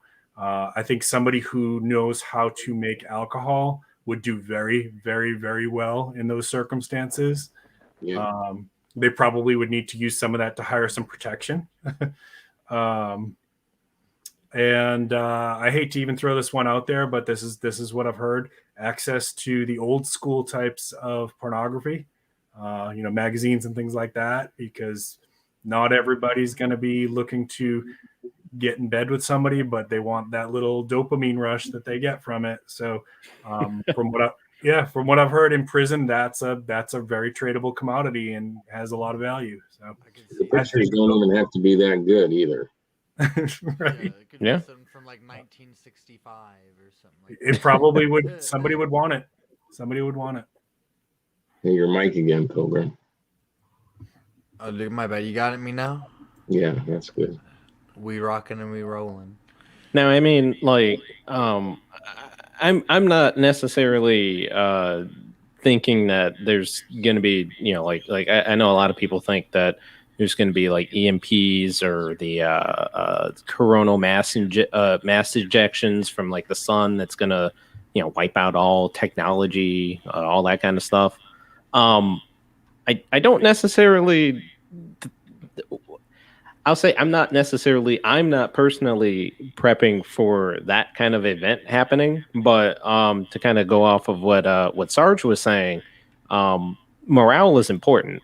So, and I think having things like like movies or like music or even things like video games, old school video games, maybe you have like Pac-Man or stuff like that. That would be, you have like flash drives, and you probably have people that have computers that are connected to solar power if they need to. That type of stuff is important. I mean, I've even seen an episode of The Walking Dead where like I'm not gonna like spoil like a lot of the episode, just this one portion of it, but they had their group go out to a movie theater to pick up the projector and like the light bulb. They had to make sure that the light bulb was nice and packed so that it wouldn't break or anything, so that they can come back to their group. And they like I think like 2 or 3 people died just so that they could get a projector to play movies for their entire community. And just even having stuff like that'll help you move a lot further in terms of having your morale. Yeah, that's right. You won't be depressed. A deck of cards when you get snowed in. That's classic. Yeah, or puzzle, something like that. Maybe like a board game. Yeah. And even now, like it's pretty simple, to kind of either buy or make, like your own like Faraday cages if you're worried about like EMPs, so that you can still have that kind of digital information. You can store a lot. Like I have a lot of information and other stuff in like my digital vaults. Like bushcraft books, survival books, all that kind of stuff. I will say though, just having that stuff, you do kind of want to look at it, read it, and try to either experience or practice that type of stuff, so that just in case you don't have that, you'll at least know what to do. Yeah, why wait to learn it, basically. Right.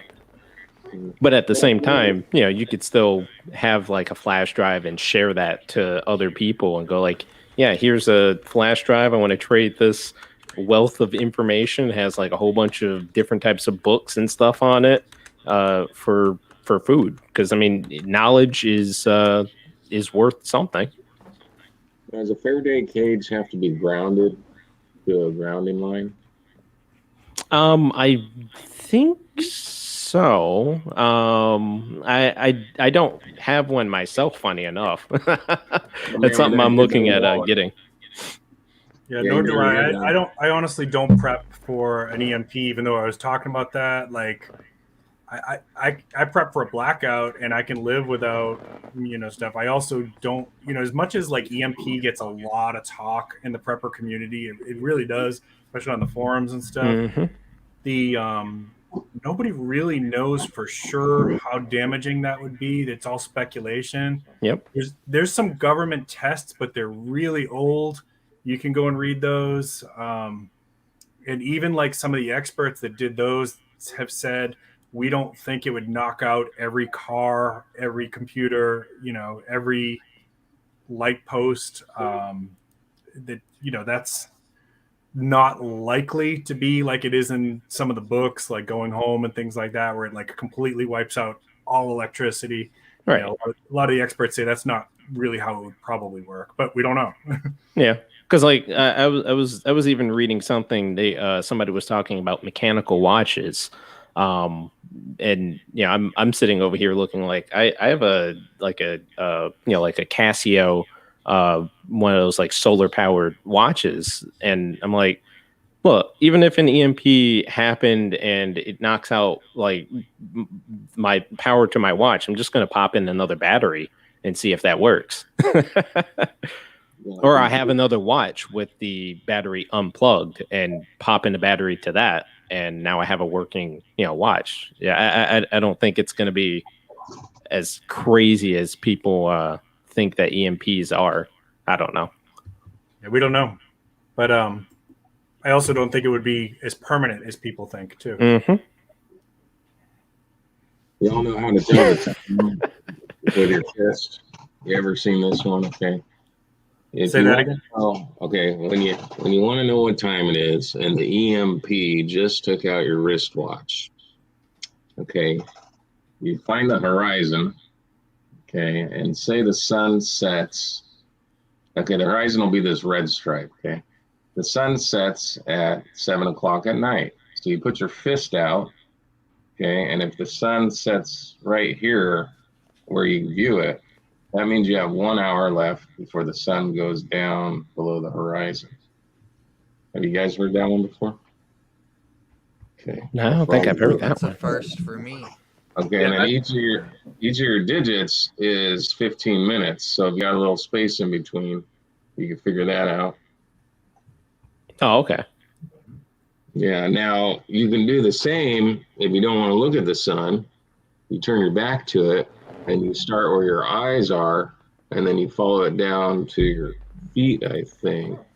I only did that once, but it's the inverse because where your eyes are, it bisects the angle of the sun. So I think you go from your feet and you follow your shadow up to where your eyes would be, and that's how much time you have left. Yeah, I'm gonna have to play with that one and remember how that goes. But I did that last time I was in the desert, because there's an opposite way to do it, because I was reading about observing the sun with a telescope, and you can use the shadow to locate the source of the sun. It's pretty accurate. I've messed around with it when I was just outside gardening and things like that, like kind of testing out, okay, how much sunlight do I have left and that kind of thing. And I did it, like that. And Right. It's surprisingly accurate. Yeah, and you don't really need to know what time it is. You need to know how much time you have left. Yep. Yeah. Or you can say, I'll meet you here in an hour, and you can measure up how many hours are left, and then, But that's what you do when the EMP hits. Now, what about people with pacemakers? You think they're toast? See that, and again, just like you said, Sarge, that is a question. Now, is it a question of like how bad it'll fry things, or the range, or is it, I guess, both? Yeah, how strong, how close you are to it, I imagine. And, Yep. Because like I know a lot of people I've heard people say that on one hand, like EMPs can just wipe out all of humanity and send us all back to the dark ages, but other people are like, well, we our electrical grid is it has redundancies set up for that type of thing, so it theoretically shouldn't be as much of an issue as people are making it. But then you hear about like stuff that's like that stuff that was going on in Texas with the snowstorms and stuff, and makes you question things a little bit. Yeah, and I had in that report that I was talking about, they had said if your car was running when it hit, it's probably fried. Okay, so anybody that was on the highway is probably gonna be in trouble. If your car was parked when it hits, there's a chance, if you don't leave it for 15 minutes, there's a chance that some of those will start back up. Even the newer models, the computer may not work exactly the same as it did before. Might be some problems, but they do think some of them would start up. Then Now, that's your ass, Mr. Yeah, now Post. if you're the only person in the neighborhood with a working vehicle, I hope you got good security. Just keep it in the garage. Branch out to him. You Guys, know, I think that the possibility of it being used as a weapon will be more intimidating as artificial intelligence and robotics integrate into our society. Because it'll be more conveniences that we could be stripped of. It'd be like, imagine the stop lights being shut down. That seems devastating. But imagine some nth degree of that we can't even imagine at this point.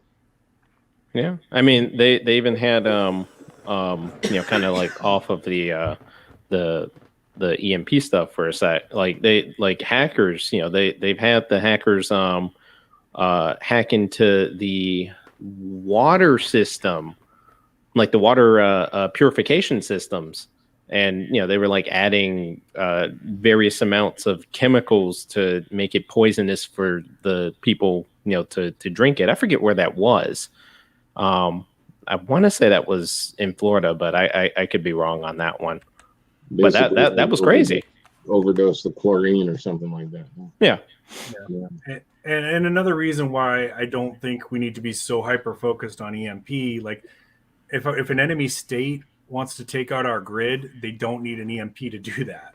No, they just send in one line of code, and that'll be that. Yeah, it's way more subtle. Yeah. And then there's plausible deniability. We don't know what. Well, it looks like you're having a problem with your electrical grid. That's for you, USA.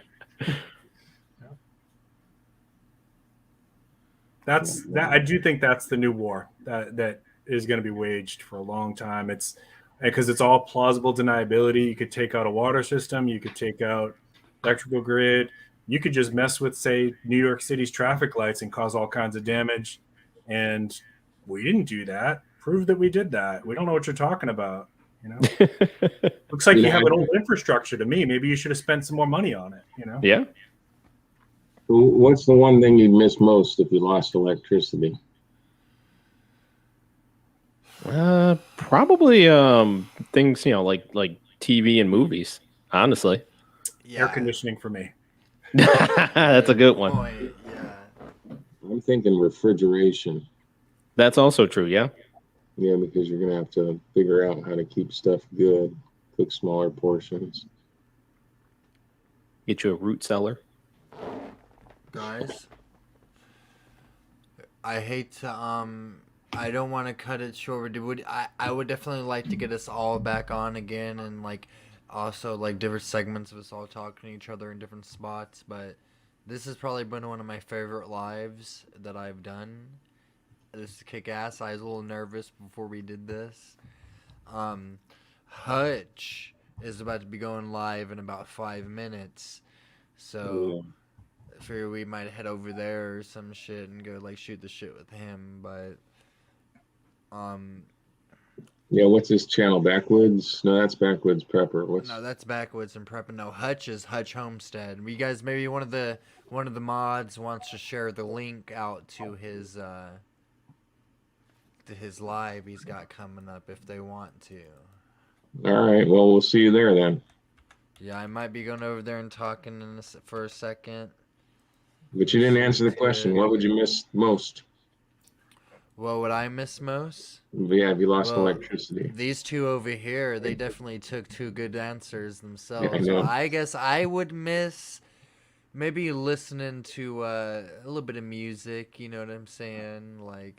But look what Klingon Princess meant. Look what she mentioned.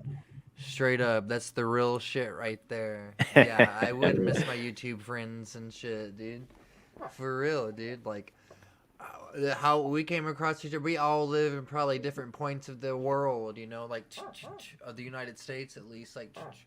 And some of us live in other parts of the world too, man. Yeah, and the web brings us together. Yeah, I would miss exactly the way that it brings people together from different backgrounds, different associations, people that used to know each other back in high school and now know each other again. That's one of those comfort items, like a board game and a deck of cards, being able to just call your friend and say, how are you doing? Yeah. You have to get more local. It was an honor talking to you guys, man. I definitely want to talk to you guys again afterwards and maybe set up something to talk again in the future, man. That'd be great. This was awesome. Dude, yeah, this is awesome. I really got a good vibe off this. Felt like this was some real shit, man. It was a real good vibe. I said, you remember what I said at the beginning? I wouldn't be cussing too much. I only cussed probably 6 times this whole time. We got a good 2 hours in just about, so That's what's good. We're gonna Chat. get you a swear jar, okay? I need to. Yeah, I'm gonna have to, man. I'm trying to tone it down for now. We'll see what happens in the Alright. future. It's good to meet you guys, all right?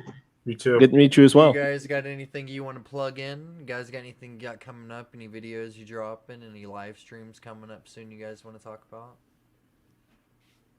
Yeah, I do a Friday night stream. I'll just jump in real quick. I do a Friday night live stream. I go live on 7:45 Eastern Standard Time.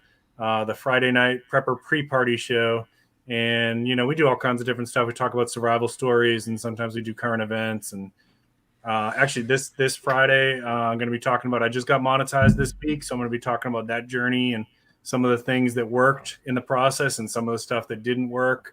And see if I can throw out some tips for people that are on that path. Cool. Thank you, Sarge. You kick ass with what you do too, man. The way you do it is really like approachable. Thanks. All right. Be good to your neighbors. Be good to yourselves. Do you got anything you want to say, Digital Prepper? Not necessarily. I make videos here and there. I have one currently that's pretty recent that I put out like a day ago about disinformation and how to kind of like not be influenced by kind of like just kind of do your own research in order to not be influenced by, I guess, quote, fake news type stuff. Like a straw man. Straight up. All right. I'll see It you was guys. awesome talking to you guys, man. I'll talk to you guys again in the future. I'll email you guys after this and shit. I'll send you. I'll give you guys my number or some shit like that. Peace. Or I'll hit you up on. We have DMs. We see what's good. Peace, guys. Sounds good. Thanks, guys. Appreciate it.